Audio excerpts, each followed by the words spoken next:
Hello and welcome back to the GameShow Global Esports Cup here on GameShow underscore D2EN. This is going to be game 2 between Dilecom and TShow. It should be a pretty good one. First game certainly was. I'm Grandis and I should also have Lyrical Dota on the line. How are you doing?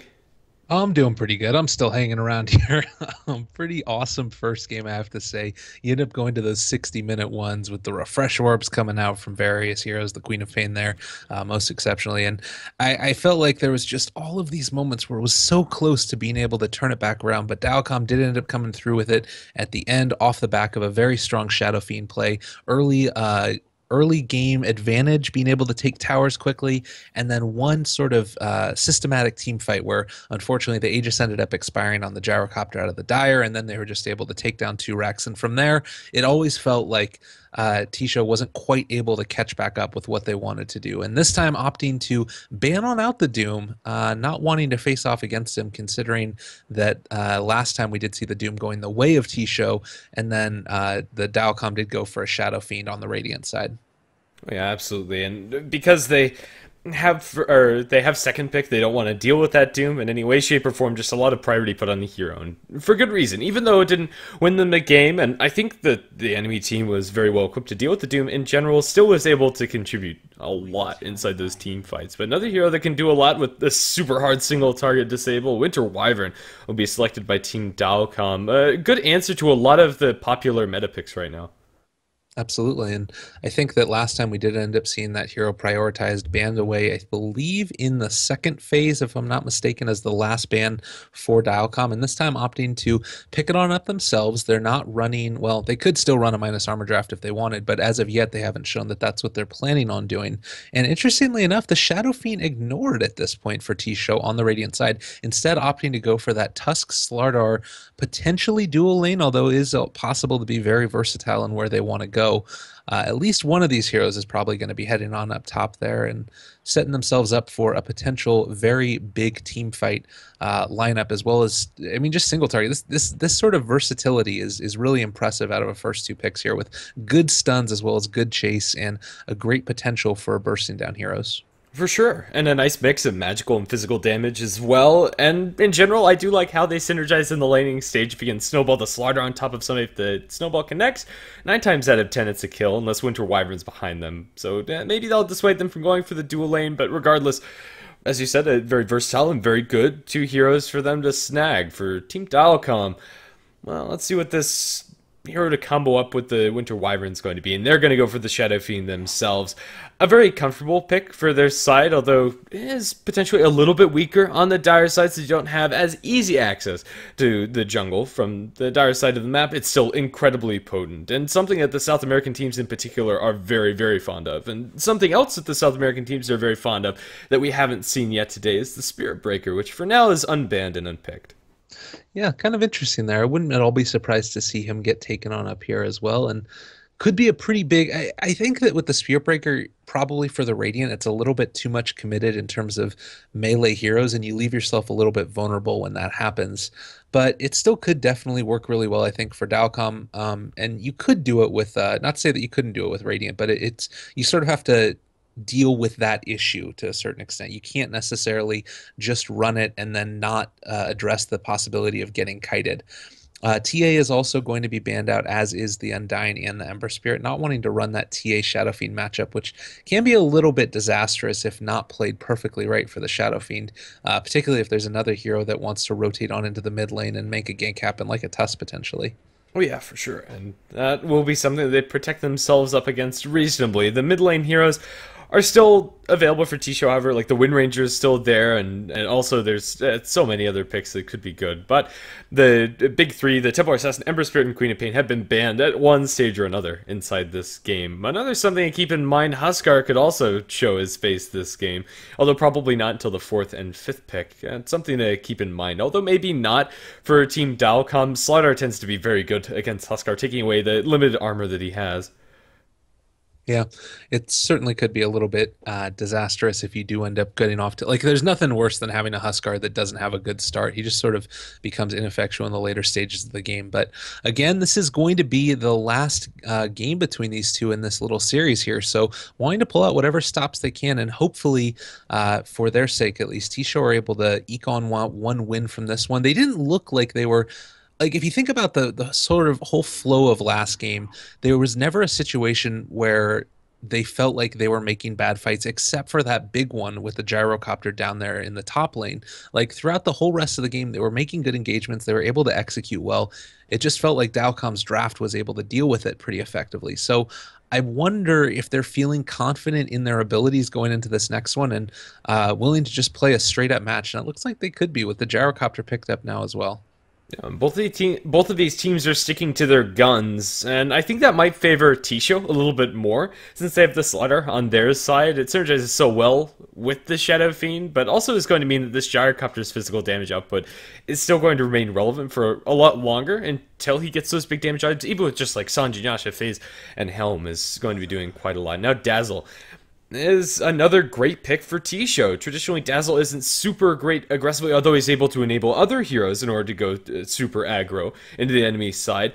If you combo him up with a Tusk and get a couple of heroes right on top of the target, that heal does a stupid amount of damage, especially later down the line once you get the amp, but even early, and maybe even more importantly early, this could be a very potent aggressive tri-lane with Tusk, Slardar, Dazzle. If Team Dilecom play a little bit of greedier with their safe lane, if they go for something like a Spectre or an AM here, which I recommend against, they might end up just being in a tri-lane that's almost unwinnable with such defensive supports. Earthshaker and Winter Wyvern are pretty good at stopping that combo from getting kills, but if at any point one of those heroes gets caught out of position, it's just so hard for them to protect the farm of their safe lane carry after one death.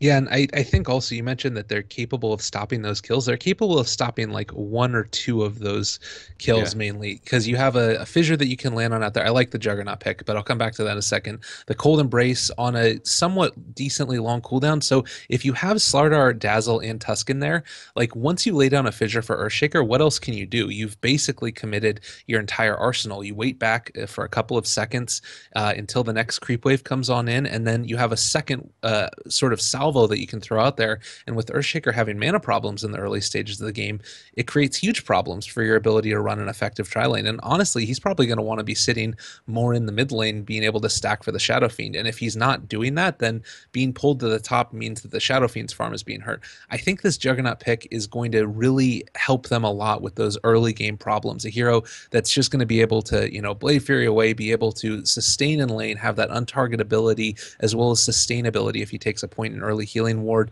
And on top of that, with the Winter Wyvern, they should be okay as long as they don't get sort of caught from the fog with the Snowball into Crush combo before Juggernaut's able to get out the Blade Fury and sort of have that sustainability that he needs. Yeah, it is also worth noting that Blade Fury has a long cooldown early on, so they will have that second kill after he uses that cooldown, but in general, I think you're right, the Juggernaut is going to be a nice fit for Team Dilecom's lineup, although I'm not sure if they're 100% prepared to deal with the aggression that's coming their way shortly.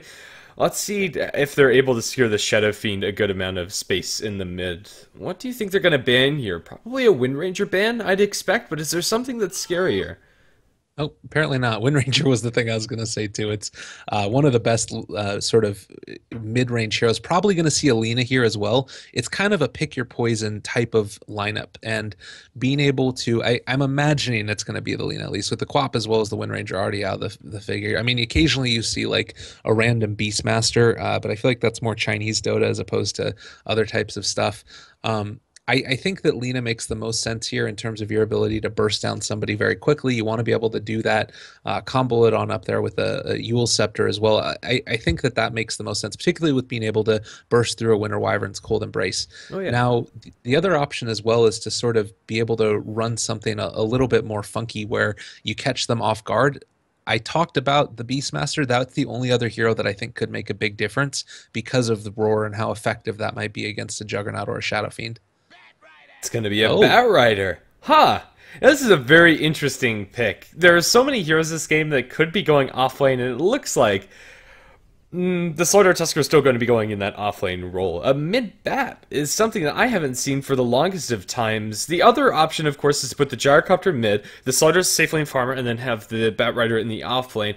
It's going to be really hard for Team Dilecom to get a read on where these heroes are going to end up going, and I'm not sure that we're going to be able to tell who has a lane advantage until we see where these heroes actually end up. I feel like what I would like the best out of this would be the Bat Rider in that mid lane. It fulfills the same thing that I was talking about with the Beastmaster, BK or a spell immunity piercing spell where you're going to be able to get on in and pull the Juggernaut out in front of you and burst you down quickly. To me, that makes a lot of sense given the rest of this lineup. And if Bat Rider is able to build on up a quick Blink Dagger by virtue of stacking on up the camps, Gyrocopter, depending upon what the offlane is going to be able to have the lane relatively to himself. What are we seeing? Oh my goodness. All right, so the answer to the Bat Rider. I'm not sure if that's necessarily an answer to the Bat, but I think it's a pretty solid offlaner for Team Dilecom.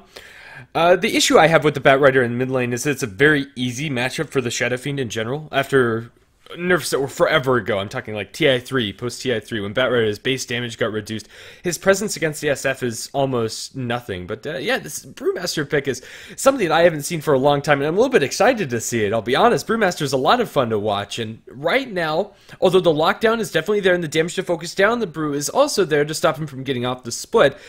If he's inside that split form, they don't have great answers, and just being able to cycle in somebody and take them out of the fight could be a very useful tool. Oh, this is going to be a lot of fun. Some heroes that we don't often see in these last picks, and maybe in a role that's unconventional. Looks like Bat Rider is going to be going to the mid lane as he starts with just one branch rushing towards that bottle as soon as possible. I think that it's going to be really key here how well the execution comes down to. And I honestly, based off of the last matchup, I'm a little bit more favoring TShow just because every single team fight they executed really well. The problems that they had in that game was sort of, I think, to some extent, the decision making. Not that all of their decision making was bad, but they weren't quite able to. I think again, it comes down to that Aegis at the very end. So, how well they're going to be able to deal with the Brewmaster bursting him down before he's able to split. Likewise, if you end up being able to, throw on up the Bat Rider into a little cyclone tornado thing when he ends up trying to jump on top of somebody. These are the types of things that I think you're going to need to keep an eye out for it. It's going to be, like you said, a very interesting and fun game. But I feel like I kind of like TShow's draft a little bit more, and it's going to come down to execution. The biggest thing for me in this draft is the fact that TShow just have so many ways to start the fights on their own terms. And we saw that from Dilecom's draft. Although it didn't win them the game as quickly as I thought it would, it ends up working out for them as soon as they just find one mistake. I think the TShow side are much better at punishing Dilecom making positioning errors than Dilecom are. If Dilecom are the ones on the back foot, and if they fall behind at any point, they don't have an easy way to say like, oh, we get this Blink Dagger on the Bat Rider, we get an instant pick off. Although Blink on Brew is very potent, farming that is going to be difficult in the offlane, and also it's not as guaranteed a kill as the Lasso, I'd say. It just doesn't stack up at face value, and there's not like a Blink on the Slaughter, and there's not a Tusk to fall back onto. It's pretty much only the Brewmaster. Well, here we go, mid lane again, gonna be just trying to stack on up a lot of those. Ooh, that might have been a kill there if he wasn't careful. The shards didn't quite connect, and I think that if he was able to get that level 2 quickly, considering that you have 4 stacks up of Sticky Napalm, you combo up being able to catch with the shards there as well as getting the level 2 and then Firefly. It's always going to be a little bit scary here in the mid lane, particularly since Shadow Fiend doesn't have the highest turn rate to begin with, and then also being able to have the Sticky Napalm on top of him. It's a little bit scary, but so far, Leo is pretty fine here. Yeah, he's going to be happy and dancing, the same Shadow Fiend we saw in the last game. And also, CS-wise, even when he's spamming out these napalms, it's going to find it very difficult to contest the Shadow Fiend for farm. Usually this first couple of waves is where Shadow Fiend loses momentum, but up towards top, it looks like Slardar going to be giving up first blood here. He's completely walled off, and there's nowhere for him to run. He buys a TP, didn't have the mana to use it unless he popped his Mango, and even then, he probably can't get out alive. He's a level 1 Slardar after all, completely walled off, away from the rest of his team, and he will be going down. Dilecom with a quick advantage in this top and mid lane. However, this Gyrocopter is getting a lot of farm in bottom, and the Brewmaster is having difficulty, even though he hasn't died like the Slardar, is also not having a fun time of it. Yeah, it's a tough matchup, definitely. And Gyrocopter alone in a lane is always going to be hard for Flame you to break in deal with. mid. 5 stacks of the napalm, but with double rays connecting with the courier walking in. Ooh, this is a bit awkward for the Batrider. He's not going to be able to do anything, although he tries to post up aggressively. It's not going to pan out for him. But with the 2-minute rune spawning, Batrider is going to get a haste. Under normal circumstances, that would be amazing for him, but he has no points in Firefly yet, so probably won't net him anything. Just a bottle refill for him.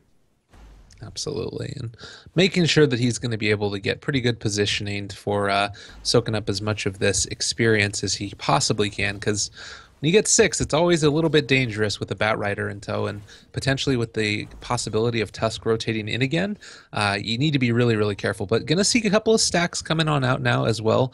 Oh, wait, no, that's not a stack. I thought that was going to be a stack over in the jungle. But Tusk has just been trying to... I guess he got the 1 on the hard camp there. Top lane, Fissure ends up blocking to get onto the Slardar. Blade Fury coming on out. This should be enough to kill him. I think, yes, it does end up getting the kill there.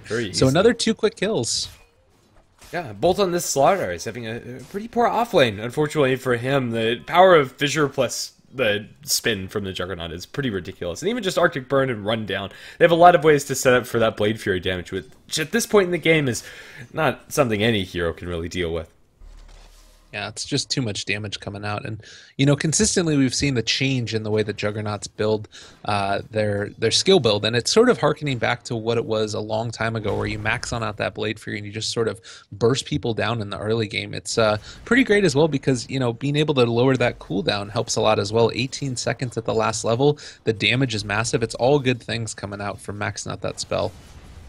Yeah, absolutely. Both of these safe lane farmers are farming pretty much neck and neck, 20 and 11 compared to 19 and 11. For all intents and purposes, we can call them even, with the exception being Juggernaut getting a kill on the lane opponent, which will tip the scales in his favor. Juggernaut, after killing the Slardar, is going to be pretty happy, and the Beastmaster, or Brewmaster, excuse me, not Beastmaster, the other master, is going to be sitting at a reasonable amount of experience, and more importantly, just hasn't died. Still his impact this game, I'm not sure if it's high enough. They'll snowball down the low ground trying to steal the rune away from him, and it looks like this will be successful by the Tusk. Takes the bounty for himself, although will take a couple of shots by that flail as he retreats.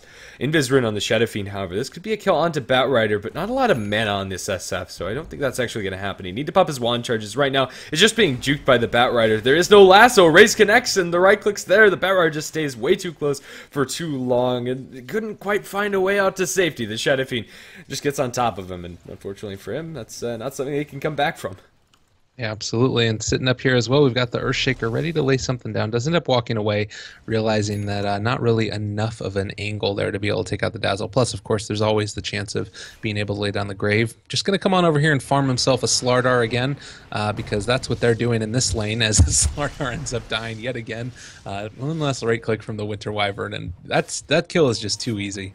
It really is. The Slardar can't come into this lane any more comfortably, but then again, there's not another good place for the Slardar. He's not a hero that farms jungle very efficiently, at least not early on. Once he gets amp, can do it, but if he had amp, he'd be more interested in finding kills. With just 1 point in the sprint, 1 point in the crush, he's a pretty sad hero indeed. And I think the best way to come back to this game is to do just this, smoke up with the Tusk, and get the snowball in to make up for the lack of mobility on this Slardar, and maybe find a kill on this Earthshaker. They're going to bump into him. They have the point-blank snowball, getting range for the crush, not going to happen because of the Fissure. And now walking high ground to a handful of raises. This is going to be another death for Slardar. Not like this, but now they might be able to kill off the Shadow Fiend in return. There's not a lot of mana on this Batrider, and still no level 6, but with the heal bomb, the Dazzle will get the return kill, and that's a very important one for the side of TShow. What an ugly fight that was. Oh my goodness.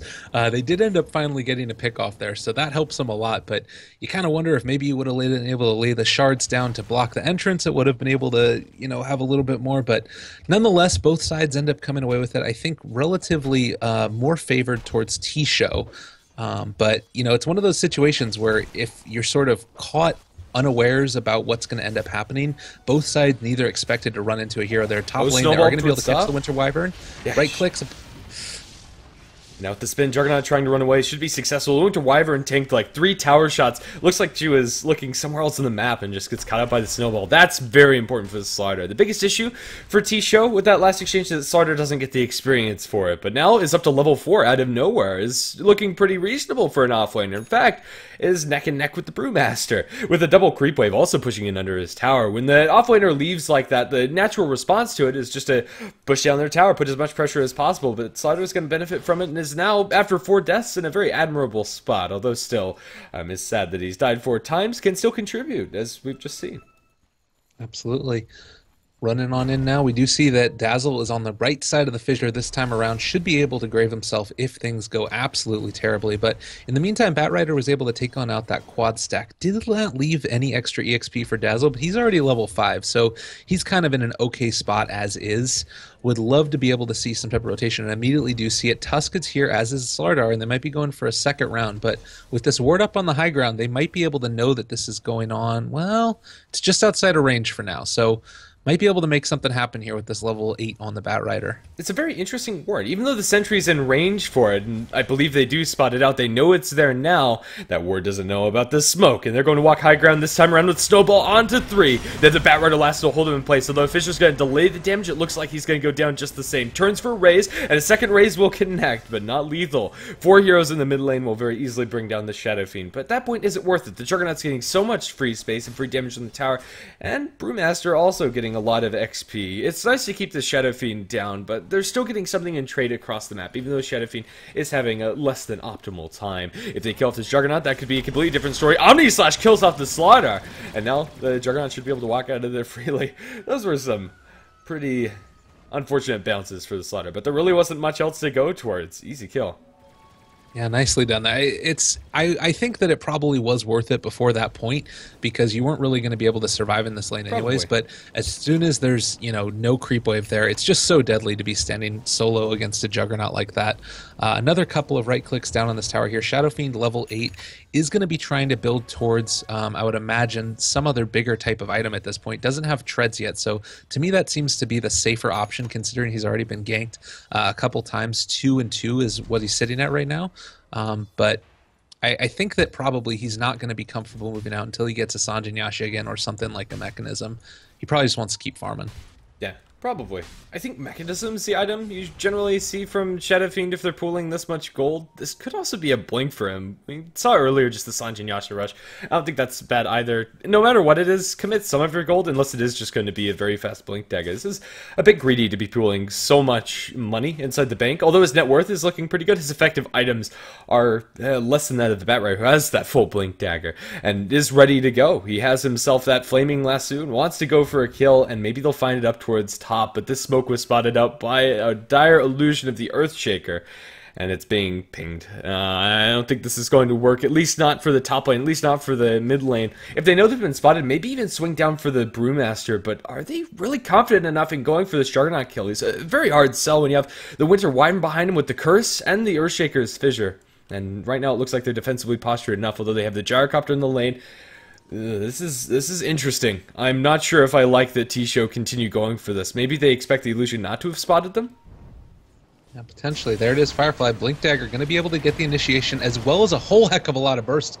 They're able to get the Winter Wyvern, so changing targets a little bit there makes a good amount of sense if you know it's the hero you want to go on.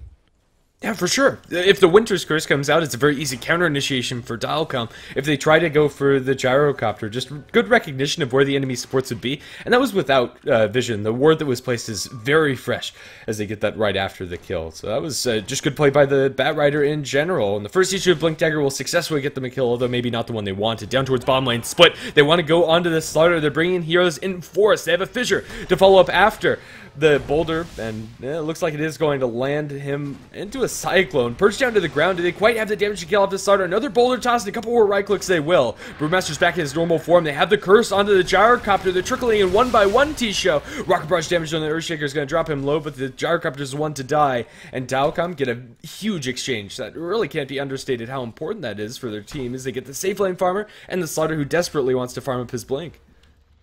That really, to me, I was about to say, like, that we haven't really seen the impact of the Brewmaster at all, but that was all Brewmaster right there. For sure. Isn't going to be able to find the Shadow Fiend. Like, the fact that he was able to bait on out the Crush from the Slaughter the first time, then follow it up with his ulti, burst him down relatively quickly, and then the follow-up kill on the Gyrocopter as well, just absolutely huge, and that's exactly what you need out of the offlaner, who's now going to be shooting on up to level 7, does have his Blink Dagger finished off.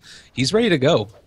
Yeah, this is a pretty happy Brewmaster. That Blink Dagger comes at a very fast timing after being involved in high-profile kills for the team. 4-8 is our kill score. And Dilecom's Shadow Fiend and Dilecom's Juggernaut are getting to the point where they're going to get a scary amount of farm. This Jug will be going for a Battle Fury. He can flash farm very quickly inside the woods once he has that item up and running.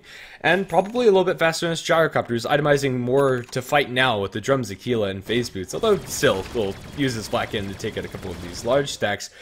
Is not being nearly successful with his rotations and really hasn't made that many up until this point, the Gyrocopter. I think it's very important that TShow get a couple more fights on their own terms with the Blink Lasso from the Batrider. It really is so important that they keep up this momentum. The item of choice for the Shadow Fiend is going to be Yules. This is something that I haven't seen personally for a long time. The selling point for Yules this game purges off the amplification from the Slaughter, is going to be very good at dodging the Snowball, good defensively against the lasso as well if the Batrider is trying to come in and blink onto you. If you have a quick Yules and if you have vision beforehand, can very easily catch you off guard. They're going to send an illusion to the Shadow Fiend, and they are going to know it's an illusion, but here comes the Yules Scepter from the SF to open up onto the Slaughter. They have follow-up from the Juggernaut and the entire enemy team. There's no way that Slaughter gets out if you're alive, I want to say. Although the Snowball is there, the damage from the spin is enough. Lassoed, they are going to catch the Juggernaut under their tier 1, but a Winter's Curse, the Echo Slam, and they're dropping like flies, although with the call down damage, the Gyrocopter gets a double in return. Short range raise, the Shadow Fiend trying to fight to the best of his ability, but is it enough? The flame is on the ground, and they're going to be able to right-click him down very low. The Yules Scepter is only going to delay the inevitable for the SF. A triple kill for him, but a Blink Clap split. The Brewmaster wants to clean up. Dilecom, he's going in 1 versus 3 against a lot of very low heroes. We'll try to work down the Tusk first. Boulder Toss is there. He'll get the first kill, and now wants to move on to the Gyro, but he's since fallen down to the ground. What a mess! 8-11 is the kill score after the dust settles. Jesus, that was craziness. I think there, you start off with a really good initiation, but you get pulled a little bit too far forward because after the Yules Scepter, the Fissure didn't end up stunning the Slardar. So he was able to, while he did eventually get bursted down by the Juggernaut there, he got pulled a little bit too far forward and had to Blade Fury up into the high ground. And after the fact, they were able to turn it back around with the Batrider, as we were talking about. If you end up landing that stun in perfect combination with the Yules, I think that's a much easier kill while they're jumping in on top of this Earthshaker in the bottom lane. Is going to get burned on down. Flame Break one more time. I don't think this is going to be enough to get the kill. Is almost out of Firefly now as well, so needs to get out of here before the turnaround. Snowball forward is going to catch with the Walrus Punch. That's a dead Wonder Wyvern. Maybe going to be able to find that kill on the Batrider. He does end up falling, but it looks like Brewmaster might go down as well. Oh, he's going to be able to get away potentially. No, Slaughter's too much. With the right click, with the Fissure, keeping him alive, maybe? How is he this tanky right now? Ridiculousness coming out, and does finally get the kill with the Tusk. Yeah, Drunken Haze onto the Slaughter means that a lot of those right clicks are missing, but Slaughter is ready to go for round 2 if they could catch eyes on this Earthshaker, that is. Then stuck deep on enemy lines. Earthshaker's going to be just fine. Yeah, that Brewmaster was a lot tankier than he ought to have been. Not enough to get himself out to safety, though. 10-12 is the kill score. And this game feels so very even, and the graphs will reflect that. The advantage towards either side has really not been super significant at any point. Dilecom get a little bit of a lead, but that was almost instantly responded with inside that fight as a whole. But a Winter's Curse going to be dropped there. They have the defensive snowball to buy them a little bit more time, but they're burning inside. This spin coming out for the Juggernaut. Now a couple of crits will fly onto the Tusk, who is very preemptively graved to get the lasso over onto the Juggernaut, but Enchant Totem will slow this down, and the Batrider can't quite burn down the Winter Wyvern. Omni Slash into the Bat, double kill for the Jug as he makes his way over towards the sidelines. They will be able to bring down the Winter Wyvern with Batrider burning her in the flames. TP out by King RD, no way to cancel this one, and he's going to make it out alive. 2 for 2 is the trade, but 2 supports for a mid and off lane are a trade that Dilecom will be very happy to take, especially considering the fact that Juggernaut gets almost all of the gold. Yeah, that's really huge for him. And now he's going to be able to finish off his Battle Fury as well in just a couple of seconds here, I believe at least. He has the Courier supposedly bringing something out to him, is going to be the other 2 components for it. So yeah, going to be able to farm on out the enemy jungle now as well if he wants. And this is going to be more push. This is going to be more damage dealt in team fights as well, with the Omni Slash being able to dole that out. All in all, if you're able to get this at this early time on the Juggernaut, it's really helpful. Gyrocopter thinks of TPing down towards bottom to defend this tier 1, then sees a double damage Shadow Fiend and thinks better of it. This is going to be a very easy tier 1 tower for Dilecom to take. And are starting to get some pretty scary items. Looks like Shadow Fiend's going to have his Blink Dagger after the Yules, and just a couple gold, 20 till he has that. And that's the usual progression when you go for this Yules first. Although I have seen Boots of Travel, and I have seen Treads afterwards, not when you pull up this much, so... looks like he's going to have it. Maybe he can find a very easy Yules pick off. He's going to be smoked up by the rest of the team. It looks like Tusk kind of has an idea that they want to go on this Bat Rider. The Shadow Fiend's walking around the corner very swiftly, 454 movement speed. But this could be very easily counter-initiated by the Radiant side. They have a Grave behind them. The Bat's a little bit isolated. They have the Requiem right on top of them. Beautifully timed as Bat Rider's cratered.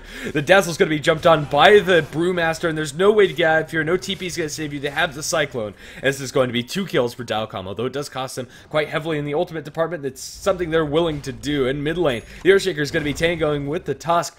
Won't be able to find the skill by himself, and now snowballing in. Tusk wants a piece of that action. Going to drop an Ice Shards. Now the Slaughter is in with the Crush. They'll be able to right-click down this Earthshaker unless the Shadow Fiend comes in very quickly. The Cold Embrace onto the Earthshaker, and he's going to survive mid-enchant totem animation. They get the Winter's Curse. The clap from the high ground connects, and the Tusk will go down. Brewmaster critting him, and Dilecom get 3 kills.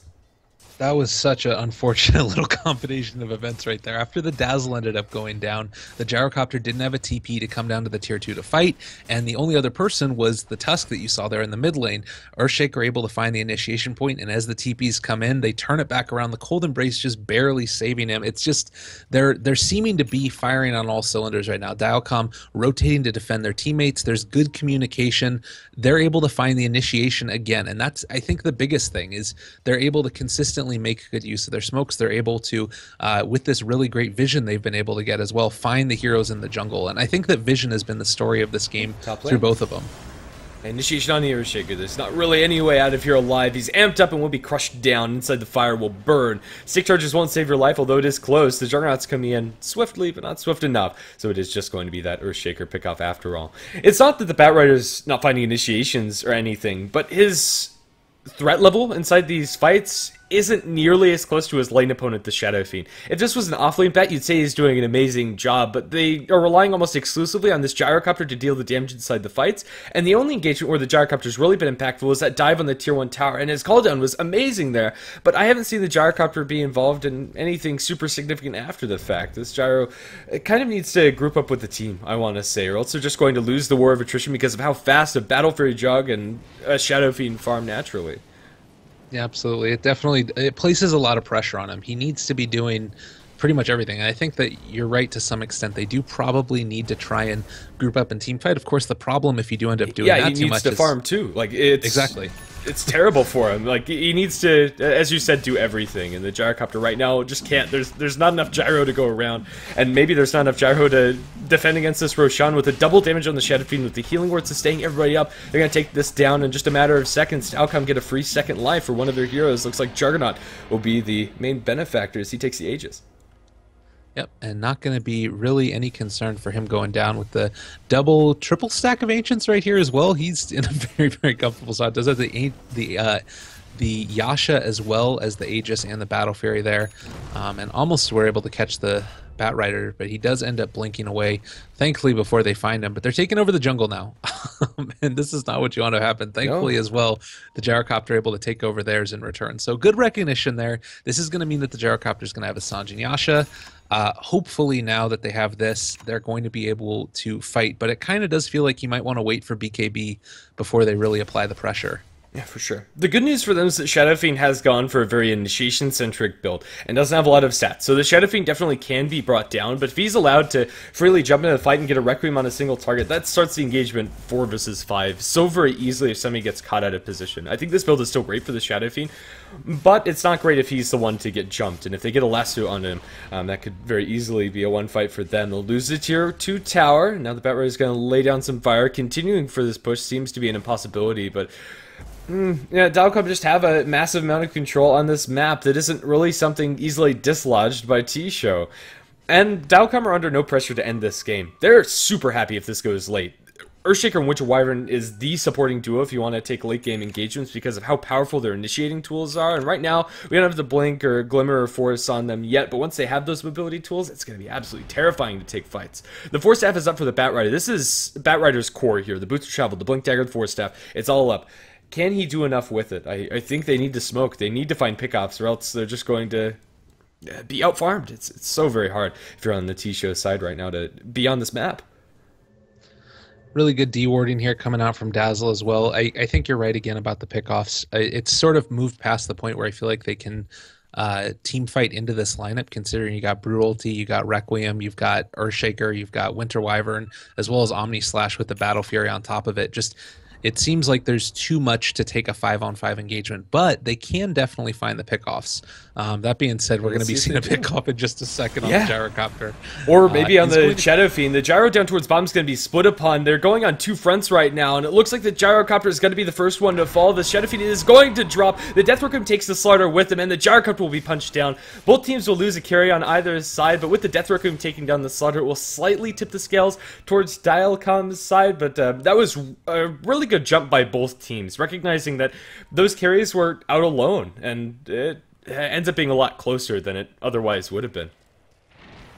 Yeah, it's starting to, like you said, though, be a little bit more and more towards Dilecom's favor, mainly because this Juggernaut hasn't been killed in a very long time. He's 5-1-5, 100, probably going to be around 200 last hits at 22 minutes in just a couple of seconds here. His GPM is hovering near 600. It's looking, this is not what you want to be able to have happen. Like, he's going to be able to build into potentially a Scotty next, depending upon what he wants to go for. And I don't know. It seems like it's going to be very difficult to really burst him down. Yeah.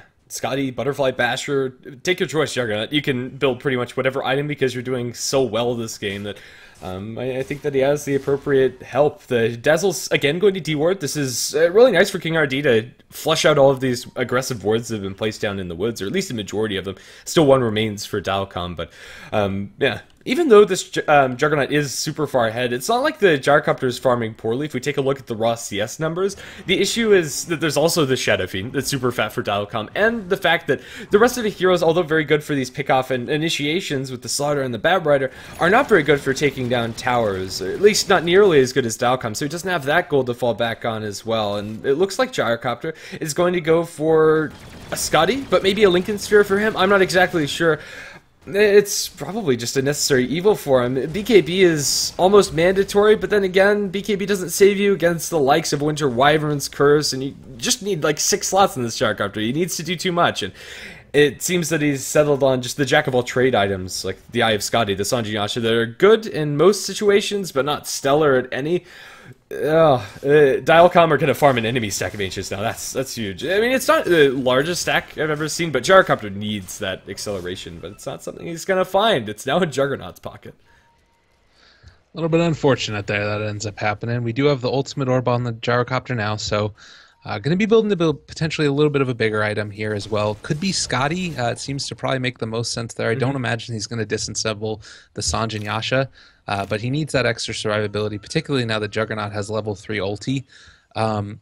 He also has 3,000 gold on top of that, so I kind of feel like Scotty is sort of the more normal Jug build, but if you just go and pick up a straight-up Eagle Song right now, you're also just going to be dealing so much damage.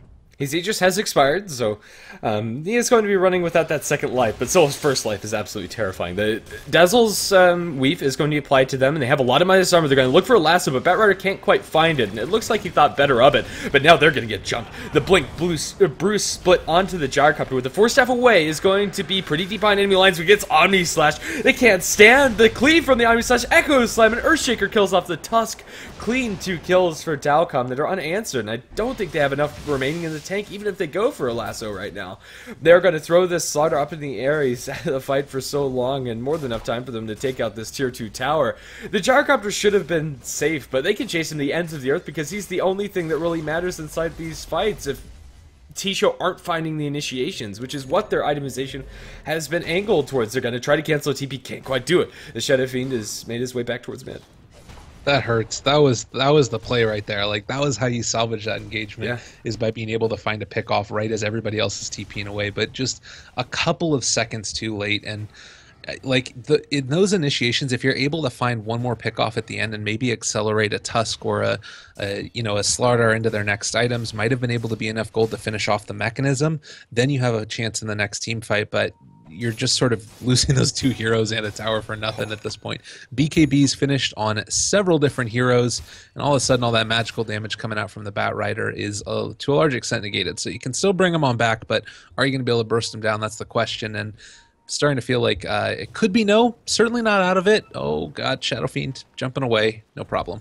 Yeah, you had the Requiem. If he gets on top of that Bat Rider probably dies too. It's a scary situation for both sides since the Shadow Fiend didn't have super good vision, the Bat Rider didn't have super good vision, so everybody's just going to go their separate ways. Slaughter's looking for a blink jump, but not quite going to find it. These BKBs for Dilecom are going to be so hard for the enemy team to deal with.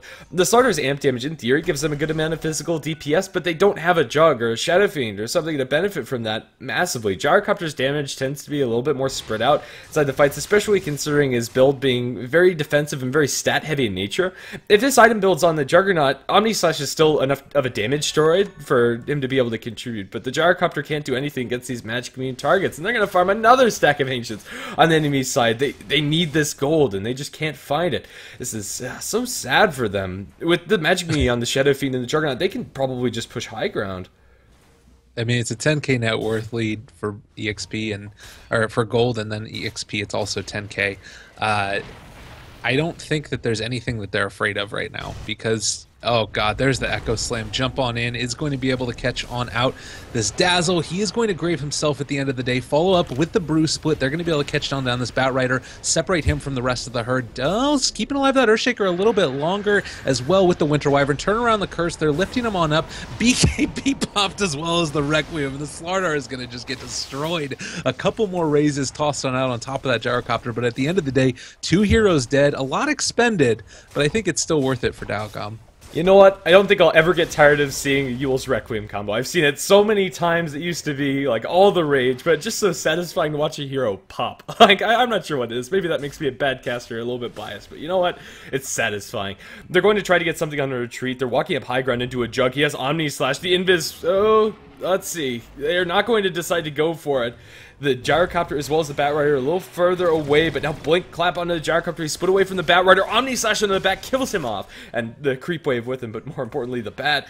Without that initiation, this is going to be really hard for them to contest whatever Dilecom's next move is, whether that's just farm up inside the enemy woods as they wait for Roshan, which will respawn in 2 minutes. A very long Roshan respawn timer, but in general, Dilecom are getting the jumps where they probably shouldn't, and now that they have those initiating items on the Earthshaker, the Echo Sun in the last fight, and the Glimmer Cape on the Winter Wyvern, it's just so hard to fight. Like, it really is. They have so very limited tools to take these engagements, and everything has to go perfectly for TShow. And like, you just commit a call down, you just commit a rotation up there by the Gyrocopter to try and burst on down the Shadow Fiend, and he happens to have a haste rune. Like, it's not only just that they have the preparation for it, but they're also coming a little bit of good luck on their side. So everything going right for Dilecom right now. Not as much going right for TShow, to put it mildly. Glimmer Cape is up on Dazzle, so 2 different ways to keep somebody alive potentially here.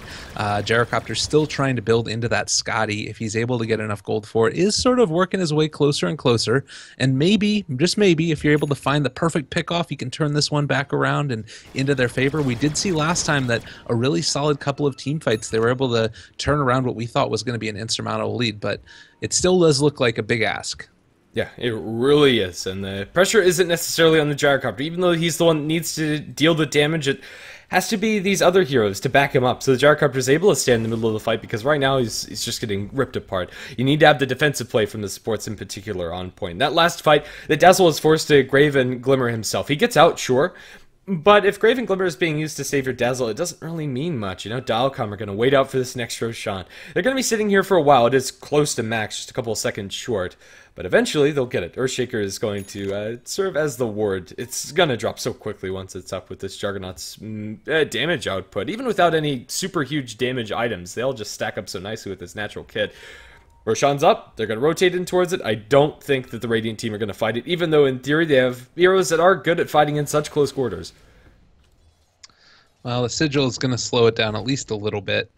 It does kind of feel like you're fighting a losing battle if you don't go and take it. You know, it's sort of like picking up a BKB this late where you aren't going to lose as badly if you go and take it, but if you just let them get the Aegis, I mean, what's the point at this point? They're going to be able to push on up high ground and definitely take it. Oh, Bat Rider going for the steal. Might be able to find it potentially. They do ping him on out, though. I think they recognize that he is there. Jump on up onto the high ground. Firefly almost going. Is going to be able to get it on the Juggernaut, though.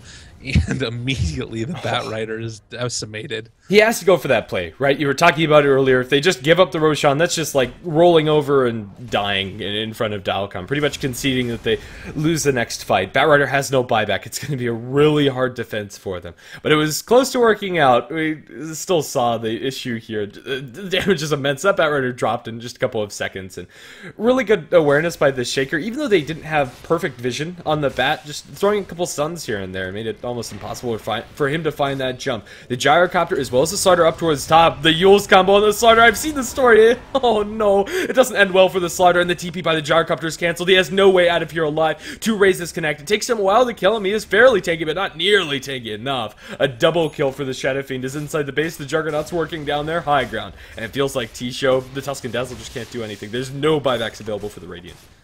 Butterfly finished on Gyrocopter on the Juggernaut.